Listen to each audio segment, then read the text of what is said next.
नमस्ते दोस्तों, हम इस सीरीज़ को आगे बढ़ाते हैं। हमारा लास्ट जो टॉपिक चल रहा है वो ये है कि छोटे बच्चों को थर्ड वेव ऑफ कोरोना से कैसे बचाएं। तो मैं आपसे बताना चाहती हूँ कि प्रीवियस 2 वीडियो में हमने आपसे ये बताया कि आपको क्या करना है जिससे कि आप प्रिवेंशन कर सकें। पहले आप रोज़ सुबह बच्चे का टेम्परेचर देखेंगे, रोज़ सुबह आपको ऑक्सीजन भी देखना है, इसके अलावा उनकी ब्रीदिंग को आपको कैलकुलेट करना है। तो ये तीनों नॉर्मल कंडीशन में होना बहुत ज़रूरी है। और इसी लेवल पे अगर आपको दिखता है कि ये नॉर्मल नहीं है तो इमीडिएट अगर आप डॉक्टर को कंसल्ट करते हैं तो भी आपके पास एक पॉसिबिलिटी ऑफ रिकवरी रहता है। नेक्स्ट जो मैं आपको बताना चाहती हूँ कि इसके अलावा हमें हार्ट रेट भी देखने आना चाहिए। हार्ट रेट देखने का प्रोसेस मैं आपको बताती हूँ। हार्ट रेट हम अपने पल्स के द्वारा देख सकते हैं। मतलब आप ये समझ लीजिए, अगर ये आपका हाथ है, पेशेंट का हाथ है, तो ये 3 उंगली अगर आप इस जगह, ये थंब से आप नीचे आइए, इस जगह कलाई में आपको ये 3 उंगली को रखना है। इसको रखकर आप देखेंगे कि आपके मिडिल फिंगर पे एक प्रेशर बार बार आपको फील होगा कि कोई चीज़ आ रहा है, इसमें टकरा रहा है और जा रहा है। ठीक है, हम डॉक्टर्स जब देखते हैं तो यूजुअली हम ऐसे पकड़ते हैं पेशेंट के नर्व्स को, इसको नर्व्स बोलते हैं। तो जब आप ऐसे पकड़ते हैं तो ये बीच वाली फिंगर यहाँ जहाँ प्रेस करती है, एक फीलिंग आता है हाथ में कि वो पुश कर रहा है। आपको एक घड़ी लेना होगा, 1 मिनट का टाइम देखना होगा और इसको चेक करना हो कि 1 मिनट में ऐसा प्रेशर कितनी बार आपको फील होता है। अब मैं आपको बता दूं, जब हम छोटे बच्चों का ये करते हैं तो बच्चे 1 मिनट तक अपना हाथ हमें स्टेबली पकड़ के बैठने नहीं देंगे, है ना। तो आप 15 सेकंड का ऐसे कैलकुलेट कर लीजिए, 15 सेकंड को गुना 4 कर दीजिएगा तो आपको मिल जाएगा कि 1 मिनट में कितनी बार वो बच्चा हार्ट रेट क्या है वो मिल जाएगा हमें।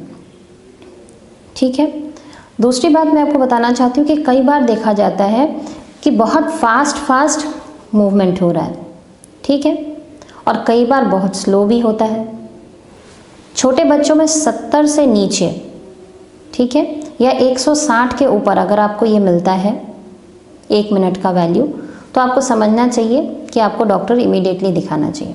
अब हम अगर इन्फेंट की बात करें, जो बिल्कुल छोटे बच्चे, 1 साल से छोटे बच्चे, उनमें 90 से नीचे अगर हमको ये रेट मिलता है और या 160 के ऊपर मिलता है तो इन दोनों केसेस में भी हमें डॉक्टर को इमीडिएटली दिखाना चाहिए।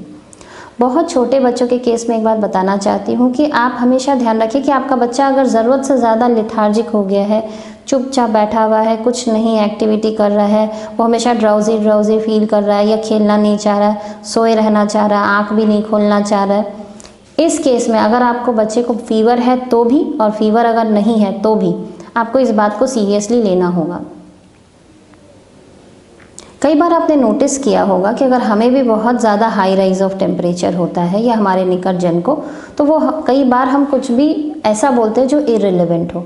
तो इन बच्चों में भी नोटिस करिए कि अगर बच्चे इररिलेवेंट बातें कर रहे हैं, कॉन्टेक्स्ट के बाहर की बात कर रहे हैं, नॉर्मल बात करते करते चुप हो जा रहे हैं, आप पूछ कुछ और रहे हैं, वो जवाब कुछ और दे रहे हैं, या वो चिड़चिड़ा जा रहे हैं, तो भी आप समझिए कि आपको इमीडिएटली आपके डॉक्टर से कंसल्ट करने की आवश्यकता है। एक बात समझिएगा कि चाहे वो कोविड हो या पोस्ट कोविड कॉम्प्लिकेशन हो, दोनों के ही केस में जितनी जल्दी आप अपने डॉक्टर के संपर्क में आएंगे उतना जल्दी ही आपके ठीक होने की पॉसिबिलिटीज़ बढ़ेगी और कॉम्प्लिकेशंस कम होंगे।